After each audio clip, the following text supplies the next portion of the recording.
베트남은 오랫동안 중국을 대신할 세계의 공장으로 불리며 우리에게 기회의 땅으로 여겨져 왔죠. 우리 기업들이 대거 진출하면서 베트남의 눈부신 성장을 당연하게 믿어온 분들이 참 많습니다. 언론에서도 화려한 경제 지표를 연일 보도하고 있고요.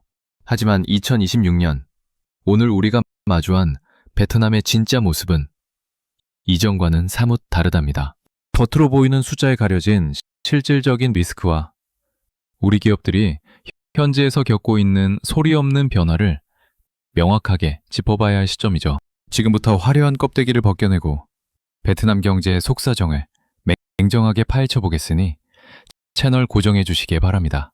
먼저 첫 번째로 짚어볼 부분은 베트남의 제조업 구조가 가진 이면입니다. 많은 분이 베트남을 단순히 물건을 만들어내는 생산 기지로만 생각하시죠. 하지만 실제 베트남 정부는 우리 기업들의 자본과 기술을 현지로 흡수하기 위해 매우 치밀한 전략을 세워왔습니다. 외국인 투자를 열렬히 환영하는 겉모습과는 달리 내부적으로는 자국 기업을 키우려는 압박이 상당합니다. 삼성전자와 같은 글로벌 거대 기업이 공장을 세우면 베트남 정부는 그 주변에 현지 부품 업체들을 참여시키라고 끊임없이 요구해왔습니다. 마치 남의 마당에 공장을 지으라고 초대해놓고는 공장 운영에 필요한 재료나 인력까지 모두 자기네 사람들을 쓰라고 강요하는 셈이죠. 우리 기업들 입장에서는 현지화라는 명분 아래 숙련되지 않은 현지 업체와 손을 잡아야 하는 상황에 직면하게 된 겁니다.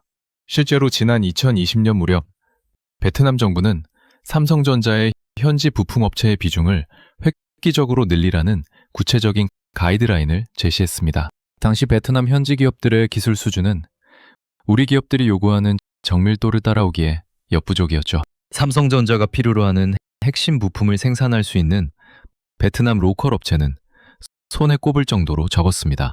그런데도 베트남은 막무가내로 현지 조달 비율을 높이라고 압박을 가했습니다. 현지에 진출한 50대 한국인 사업가 박 사장의 사례가 이를 여실히 보여줍니다. 박 사장은 2010년대 중반 베트남에 공장을 세운 협력업체 대표였죠. 그는 현지 부품을 사용하라는 정부의 강권에 못 이겨 베트남 로컬 업체와 대규모 공급 계약을 체결했습니다. 하지만 결과는 참담했습니다. 베트남 업체에서 생산한 부품의 불량률은 30%를 훌쩍 넘겼거든요. 최종 납품 기한은 다가오는데 정작 도착한 물건들은 사용하기 힘든 수준이었던 거죠. 결국 박 사장은 수억 원의 막대한 손해를 입고 야반도주하듯 짐을 싸서 철수해야만 했습니다. 이것이 바로 우리가 몰랐던 베트남 제조업 현장의 차가운 민낯입니다. 이러한 갈등은 최근 고위급 외교 무대에서도 감지되었습니다. 2023년 초 베트남의 고위 경제부처 장관이 한국을 긴급히 방문한 사건이 있었죠.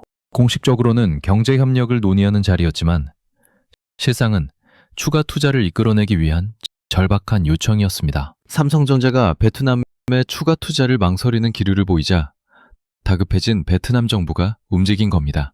당시 장관이 삼성전자 고위 관계자를 만나기 위해 본사 로비에서 2시간 넘게 대기했다는 이야기는 업계에서 유명한 일화입니다. 과거에는 우리 기업들이 베트남 정부의 눈치를 살폈다면 이제는 상황이 완전히 뒤집힌 것이죠. 베트남 경제에서 삼성이 차지하는 비중이 워낙 크다 보니 삼성이 흔들리면 베트남 전체가 흔들릴 정도가 되었기 때문입니다. 베트남은 우리 기업들이 제공하는 혜택에 전적으로 의존하면서도 뒤로는 자국 이익을 위해 까다로운 조건을 내걸고 있습니다. 기업들은 매 순간 이익과 리스크 사이에서 줄타기를 해야 하는 실정이죠. 베트남이 진정한 포스트 차이나가 되기 위해서는 이러한 폐쇄적인 구조와 일방적인 압박에서 벗어나야 한다는 목소리가 커지고 있습니다. 실제로 최근 몇 년 사이 베트남 내부의 정책 기조는 더욱 불투명해지는 양상을 보이고 있습니다. 법인세 면세와 같은 파격적인 혜택을 미끼로 우리 기업들을 유인했던 과거와는 사뭇 다른 분위기가 형성되고 있거든요.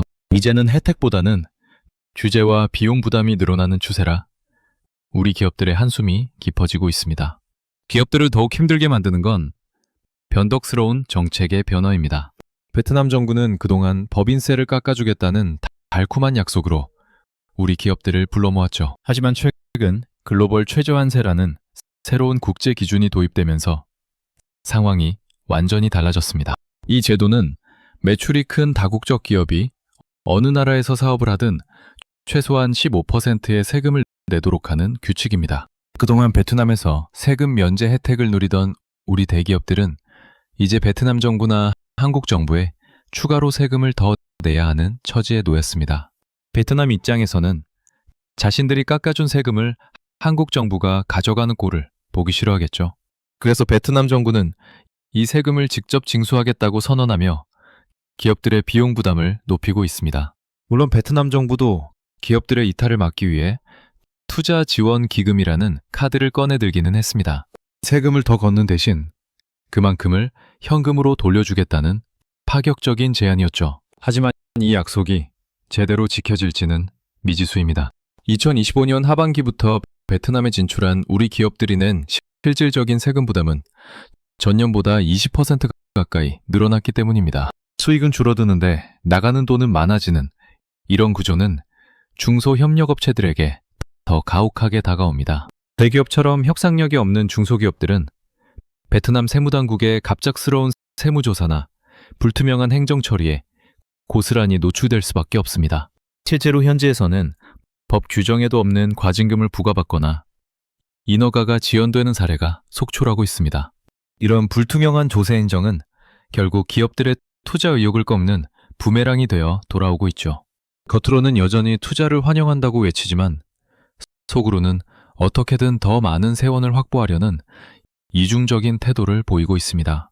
이는 베트남 경제의 성장 동력을 갉아먹는 치명적인 약점으로 작용하고 있습니다. 돈의 흐름은 정직합니다. 기업 환경이 악화되자 자본은 서서히 베트남을 떠날 준비를 하고 있습니다. 기업들의 이익이 줄어들면 당연히 그곳에 투자한 개인 투자자들의 지갑도 얇아질 수밖에 없겠죠. 베트남 경제 성장률이라는 화려한 숫자에 가려진 기업들의 실질 영업이익을 보면 상황이 결코 낙관적이지 않다는 것을 알 수 있습니다. 실제로 베트남 펀드에 가입했던 많은 투자자가 최근 몇 년간 씁쓸한 성적표를 받아들었습니다. 2025년 중반까지만 해도 지지부진한 흐름을 보였던 베트남 증시는 외국인 투자자들의 이탈로 몸살을 앓았죠. 경제가 성장한다고 해서 내 투자 수익이 무조건 늘어나는 것은 아니라는 뼈아픈 교훈을 남긴 셈입니다. 베트남 정부는 이제야 사태의 심각성을 깨닫고 규제 완화를 외치고 있지만 이미 신뢰를 잃은 시장의 반응은 차갑기만 합니다. 약속했던 인프라 확충은 더디고 세금 부담은 늘어나는 구조 속에서 우리 기업들의 고민은 날로 깊어지고 있습니다. 과연 베트남은 진정성 있는 태도로 기업들의 마음을 돌릴 수 있을까요? 이러한 세금 문제보다 더 당장 발등에 불이 떨어진 문제는 바로 에너지 부족입니다. 공장을 돌릴 전기가 없어서 가동을 멈춰야 하는 상황이 빈번하게 발생하고 있거든요. 베트남의 고질적인 전력난은 기업들의 생산 스케줄을 뒤흔들며 막대한 경제적 손실을 초래하고 있는 실정입니다. 공장을 돌릴 전기가 없다는 건 제조업 국가에 있어서 사형 선고나 다름없죠. 베트남은 급격한 경제 성장에 비해 발전 설비나 송전망 확충이 턱없이 부족한 상태입니다. 특히 2023년 여름에 발생했던 사상 초유의 단전 사태는 베트남에 진출한 우리 기업들에게 지울 수 없는 상처를 남겼습니다. 당시 삼성전자와 LG전자의 공장이 밀집해 있는 베트남 북부 지역은 예고도 없는 강제 단전으로 공장이 멈춰서는 일이 비일비재했습니다. 첨단 공정은 단 1초만 전기가 끊겨도 기계 안에 있는 모든 원재료를 폐기해야 하고 장비 점검에만 수일이 걸리거든요. 세계적인 대기업 공장들조차 비상발전기를 돌리며 버텼지만 역부족이었습니다. 하루 공장이 멈출 때마다 발생하는 손실만 수십억 원에서 수백억 원에 달했습니다. 베트남 정부는 가뭄 때문에 수력 발전이 어렵다는 핑계만 댈 뿐 기업들의 피해에 대해서는 뚜렷한 보상책을 내놓지 못했죠. 전력을 공급받기 위해 기업들이 정부 눈치를 보며 읍소해야 하는 어처구니 없는 상황이 벌어진 겁니다. 이후 베트남 정부는 라오스에서 전기를 사오고 석탄 발전소를 풀가동하며 급한 불을 끄려 노력했습니다. 하지만 2026년 현재까지도 전력 공급의 불안정성은 완전히 해소되지 않았습니다. 신재생에너지로 전환하겠다는 계획은 거창하지만 정작 송전망이 노후화되어 전기를 만들어도 공장까지 보낼 수 없는 구조적인 한계에 부딪힌 거죠. 인프라 부족은 비단 전기뿐만이 아닙니다. 볼거는 싫어 나를 도로와 항만의 사정도 열악하기는 마찬가지입니다. 베트남의 물류 비용은 인근 경쟁 국가들에 비해 월등히 높은 수준이죠. 도로는 좁고 정체가 심해서 공장에서 한국까지 물건을 보내는데 예상보다 훨씬 많은 시간과 비용이 소모됩니다. 이런 상황에서 베트남 정부는 인프라 개선을 위한 자금을 마련하겠다며 갑작스럽게 전기료를 인상하거나 각종 통행료를 신설하고 있습니다. 기업들 입장에서는 인건비가 저렴해서 베트남에 왔는데 정작 전기료와 물류비로 그 이득을 다 까먹고 있는 셈이죠. 개보다 배꼽이 더 큰 상황이 현실로 나타나고 있는 겁니다. 게다가 베트남의 숙련된 노동력 부족 문제도 심각한 수준에 도달했습니다. 단순 조립 인력은 많지만 첨단 장비를 다룰 수 있는 전문 인력은 구하기가 하늘의 별 따기거든요. 우리 기업들이 현지에서 인재를 직접 교육해서 쓸만해지면 더 높은 연봉을 제안하는 다른 외국 기업으로 옮겨가는 일이 반복되고 있습니다. 전력난과 물류비 상승, 그리고 인력난까지 겹치면서 베트남의 제조 경쟁력은 예전만 못하다는 평가가 지배적입니다. 우리 기업들 사이에서는 이제 베트남이 더 이상 매력적인 투자처가 아니라는 공감대가 형성되고 있죠. 실제로 신규 투자를 검토하던 기업들이 발길을 돌려 인도나 인도네시아로 향하는 사례가 늘고 있습니다. 이런 구조적인 위기는 단순히 기업들만의 문제가 아닙니다. 베트남 경제의 기초 체력이 약해지고 있다는 신호이며 이는 곧 베트남 금융시장 전반의 리스크로 번질 수 있습니다. 우리가 믿어왔던 베트남의 장밋빛 미래가 흔들리는 결정적인 이유가 바로 여기에 있는 것이죠. 경제적인 어려움보다 더 예측하기 힘든 변수는 바로 베트남의 정치적 상황입니다. 베트남은 사회주의 국가 특유의 정치적 안정성을 최대 강점으로 내세워왔죠. 하지만 최근 몇 년 사이 베트남 지도부 안에서 벌어지고 있는 일련의 변화들은 우리 기업들을 바짝 긴장하게 만들고 있습니다. 가장 큰 변화는 지난 2024년 7월 베트남 권력 서열 1위였던 응우엔 푸종 서기장이 별세하면서 시작되었습니다. 오랫동안 베트남을 이끌어온 절대 권력자의 부재는 지도부 내부의 권력 구도를 흔들어 놓았죠. 이후 2026년 1월에 열린 제14차 당대회에서 또럼 서기장의 연임이 확정되며 일단락되는 분위기이지만 그 과정에서 발생한 불확실성은 여전합니다. 특히 또럼 서기장이 주도하는 강력한 반부패 캠페인은 양날의 검과 같습니다.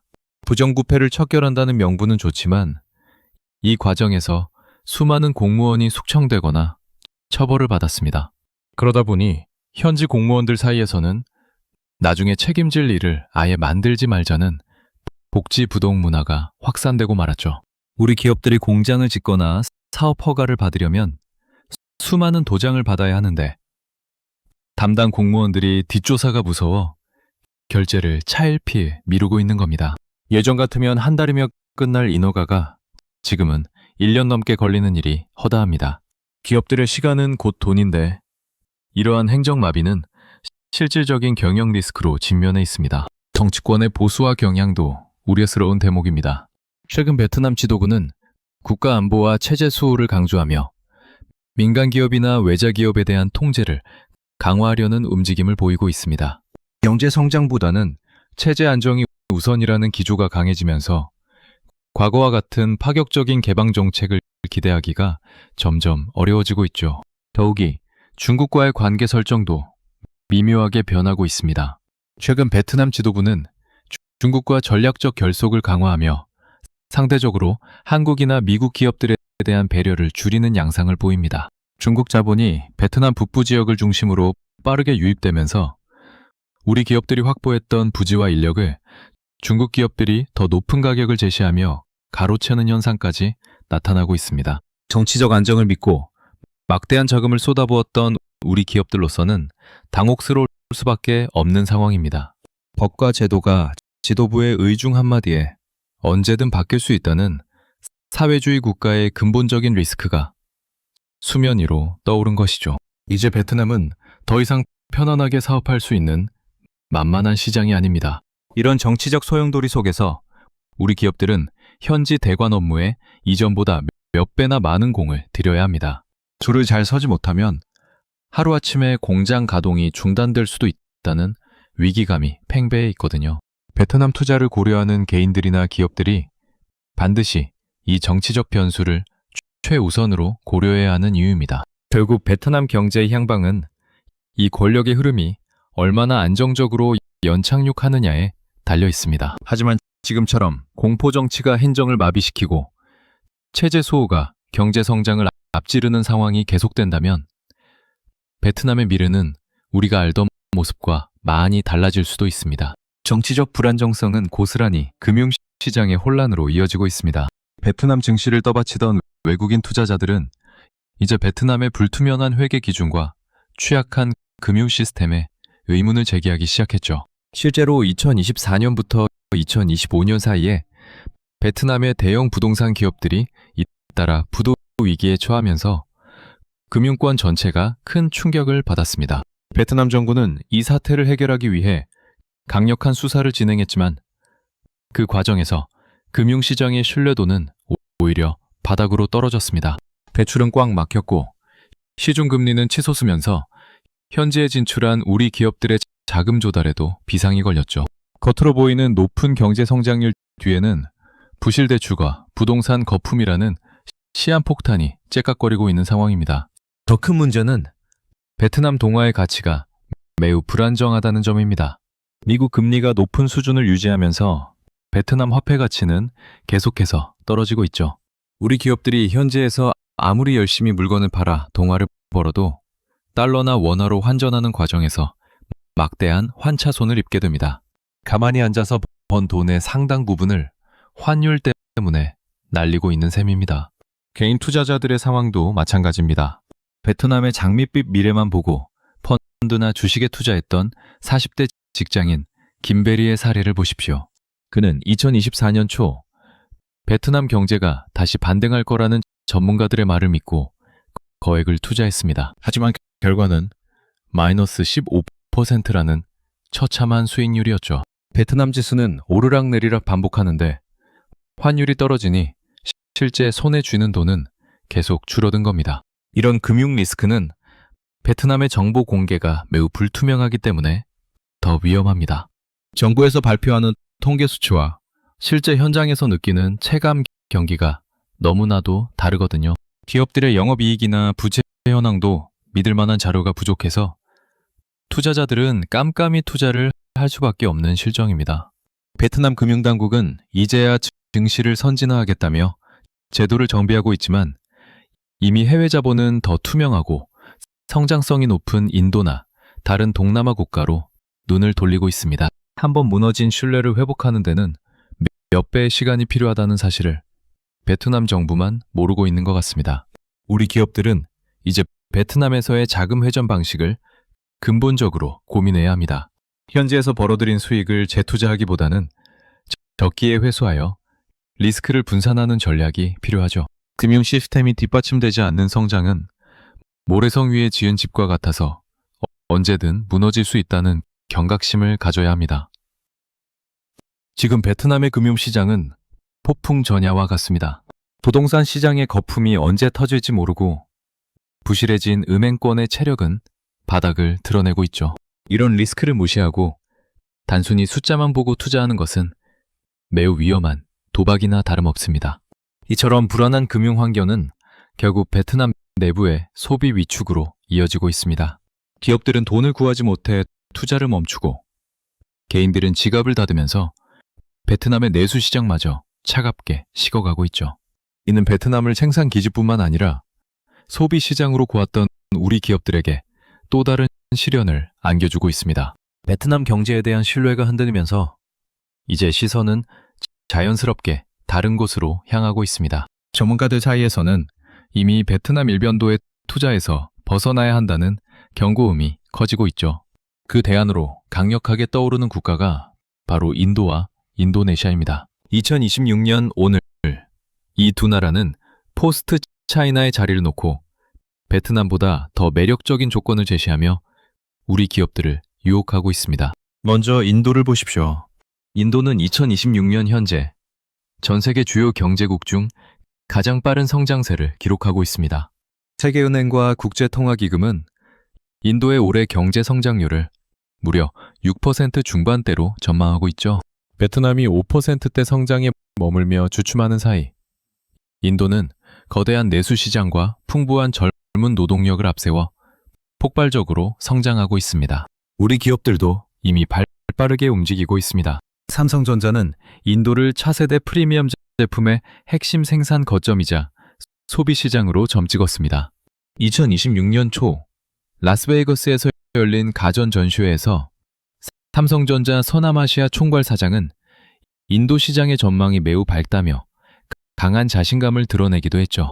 현대자동차 역시 인도 현지 공장을 증설하며 인도 시장 점유율 확대를 위해 수조 원을 쏟아붓고 있습니다. 인도네시아의 공세도 만만치 않습니다. 인도네시아는 전 세계 전기차 배터리의 핵심 원료인 니켈 매장량 1위 국가라는 점을 10분 활용하고 있습니다. 단순히 원자재를 파는 것을 넘어 자국 내에 배터리와 전기차 공장을 세우도록 유도하는 다운스트림 정책을 성공적으로 안착시켰죠.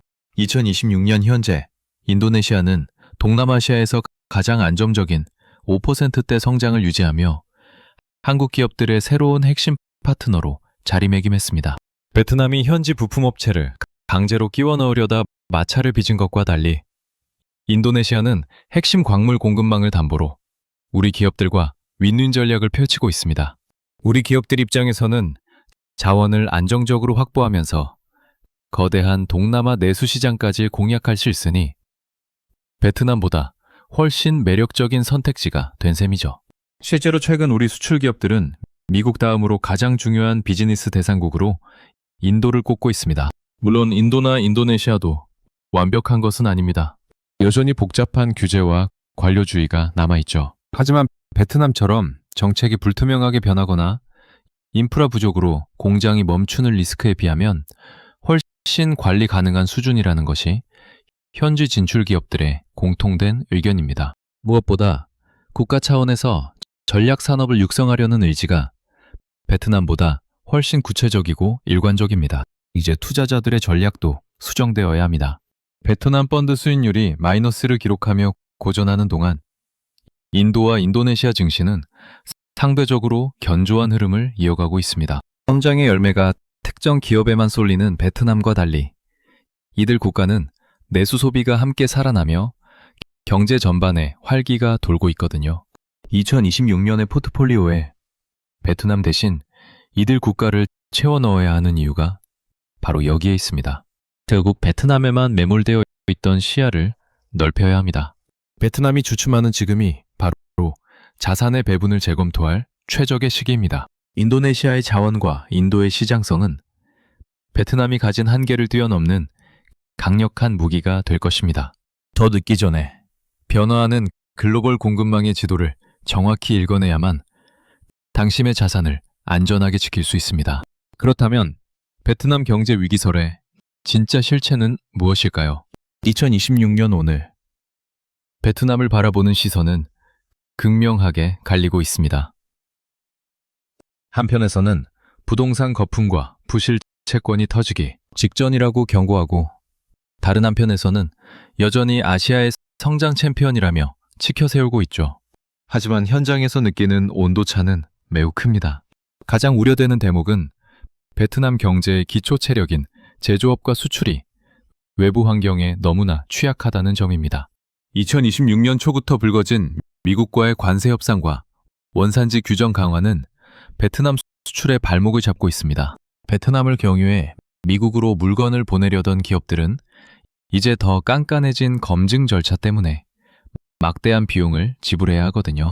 특히 베트남 정부가 야심차게 내건 2026년 10% 경제 성장률 목표는 전문가들 사이에서 무리한 수치라는 지적이 나오고 있습니다. 실질적으로는 7% 내외의 성장을 기록할 것으로 보이는데 정부가 무리하게 목표치를 높여 잡으면서 시장의 불확실성을 키우고 있다는 분석이죠. 숫자를 맞추기 위해 억지로 자금을 투입하다 보면 결국 인플레이션과 부채 문제라는 역풍을 맞을 수밖에 없습니다. 실제로 베트남 시중은행들의 유동성은 예전만 못합니다. 부동산 가격은 천정부지로 치솟았지만 정작 그 건물을 살 수 있는 사람은 갈수록 줄어들고 있죠. 자본이 생산적인 공장이나 기술 개발로 흘러가지 않고 부동산이라는 덩어리에 묶여버린 셈입니다. 이 거품이 터지는 순간 베트남 경제는 우리가 겪었던 외환 위기만큼이나 혹독한 겨울을 맞이할지도 모릅니다. 물론 베트남 정부도 가만히 있지는 않습니다. 반도체나 인공지능 같은 첨단 기술 분야에 외국 투자를 유치하기 위해 사활을 걸고 있죠. 하지만 앞서 언급했듯이 여전히 부족한 인프라와 경직된 관료 사회가 발목을 잡고 있습니다.